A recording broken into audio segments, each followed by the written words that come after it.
저는 피부가 엄청나게 뒤집어져 봤다든지 여드름이 많이 났던 적은 없었던 것 같아요. 가끔씩 뾰루지가 올라와서 지금처럼 여드름 패치를 붙여야 되는 일은 한 달에 한 번 정도는 꼭 있는 편이고요. 그리고 30대가 되면서부터 주름이나 모공, 색소 침착 같은 고민들을 계속 해오고 있었어요. 그런데 제가 피부 좋다는 소리는 꽤나 많이 듣는 편이거든요. 피부는 타고난 게 가장 중요하다고 하지만 뾰루지도 가끔 나고 모공이나 색소 침착 고민이 있는데도 제가 가끔 그런 말을 듣는 이유는 아마 제가 평상시에 하고 있는 결 관리 때문일 것 같아요.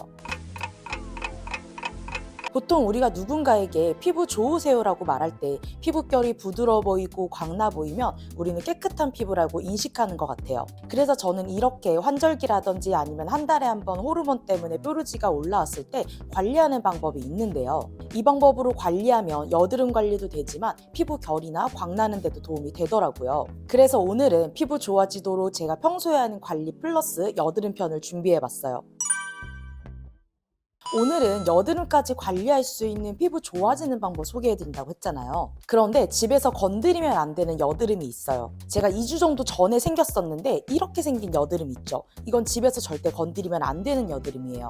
좀 전체적으로 튀어나와 있고 빨갛고 건드리면 아프고 이런 여드름들은 약국에서 에크논 크림 바르시거나 가장 좋은 방법은 피부과 가서 염증 주사 맞으시는 거예요. 염증 주사가 보통 동네별로 금액이 다를 수 있는데 저희 동네에서는 한 개에 5,000원 정도 하더라고요. 제가 이거 홈케어로 하면 어떻게 되는지 보여드리려고 염증 주사 안 맞고 며칠 내버려 뒀거든요. 며칠은 아파서 못 건드렸고요. 이 사진은 조금 징그러울 수 있는데 며칠 냅두니까 하얗게 고름이 올라오다가 좀 터지더라고요. 다음날은 딱지가 졌고요. 여드름 패치 이렇게 계속 붙여두니까 또 고름 생긴 거 보이시죠? 이게 턱 부분이어서 저도 한번 내버려 둬본 거지 이게 만약에 코 옆이나 얼굴 중앙 부분에 났으면 저도 바로 병원 가서 염증 주사 맞았어요. 이건 저희 피부관리자 오시는 손님들한테도 이런 여드름은 병원 가서 염증 주사 맞고 연고 바르시라고 말씀드려요. 아무튼 이런 여드름은 집에서 홈케어를 없애면은 2주 이상이 가도 안 없어지니까 꼭 염증 주사 맞으세요.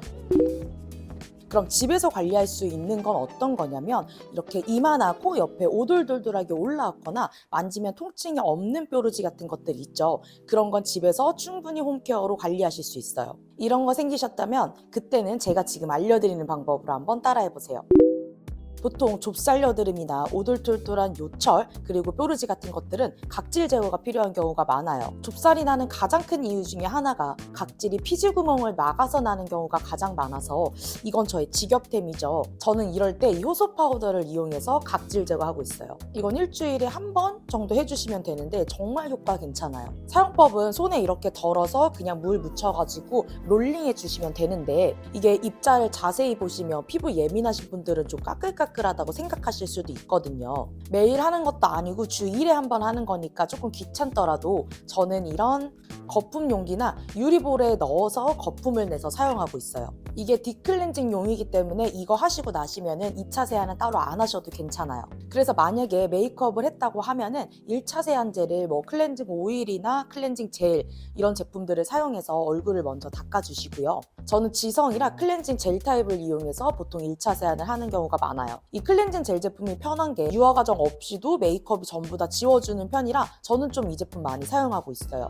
1차 세안을 마치고 유리볼에 효소 클렌저를 적당량을 넣고 이렇게 팩북 같은 걸로 좀 저어주세요. 거품이 충분히 나면 얼굴에 바르시고 5분 정도 대기 그리고 나서 물 세안으로 마무리해주세요. 굉장히 쉽고 빠르게 각질 제거하실 수 있고 세안 후 만져보면 피부가 굉장히 부드러워진 게 느껴지실 거예요.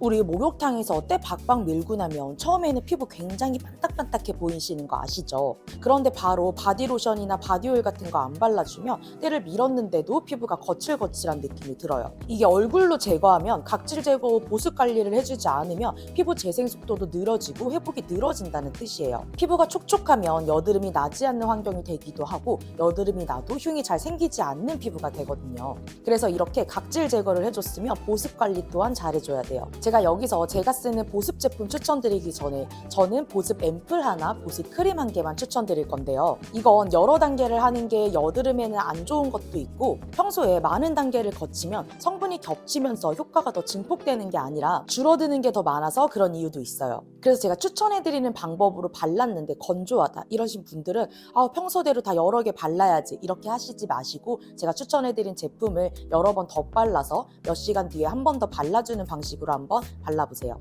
평소에 피부가 굉장히 예민하다 이러신 분들은 토리든의 히알루론산 앰플을 나는 수분도 잡고 싶지만 여드름 색소 침착 같은 것도 같이 관리하고 싶다 이러신 분들은 딕셔니스트의 아미노산 앰플을 한번 추천드릴게요. 둘 다 보습감을 채워줄 수 있는 앰플인데 보습 성분이 조금 달라요. 토리든 제품은 히알루론산 있죠. 자기 몸에 1000배 이상의 수분을 끌어당길 수 있는 그 히알루론산이 5가지 종류가 들어가져 있어서 저자극으로 수분감을 채워주고 싶다 이러신 분들한테 굉장히 괜찮아요. 그리고 딕셔니스트의 이 아미노산 앰플은 폴리감마 글루탐산이라는 성분과 나이아신 아마이드로 되어 있는 제품인데요. 폴리감마 글루탐산? 좀 생소하죠. 그 성분이 어떤 거냐면 이게 청국장이나 낫또 발효할 때 생기는 하얀색 점액 같은 거 있죠. 그렇게 되는 이유가 폴리감마 글루탐산 때문인데요. 이 성분이 피부 장벽 기능을 강화하고 이것도 자기 몸에 5000배 이상의 수분을 끌어당길 수 있어서 수분을 유지해주는 데 도움을 줄 수 있어요. 그리고 보통 미백 성분 하면 비타민C와 나이아신 아마이드를 꼽죠. 나이아신 아마이드는 5%부터 유효 성분이 있다고 보는데 이 제품에는 5% 정도가 들어가 있어서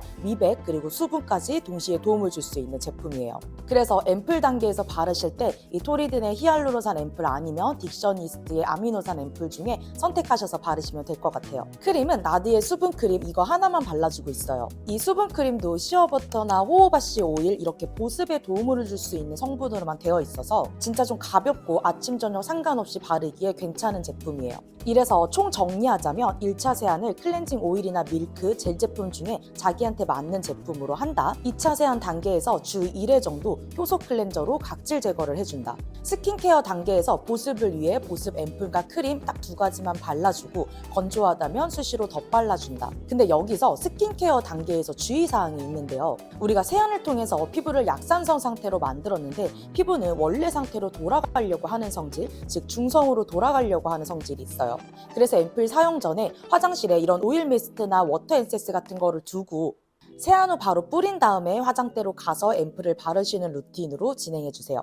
이런 방법으로 저는 결 관리, 여드름 관리하고 있는데요. 제가 최대한 편리하고 효과봤던 방법들로 오늘 소개해드렸어요.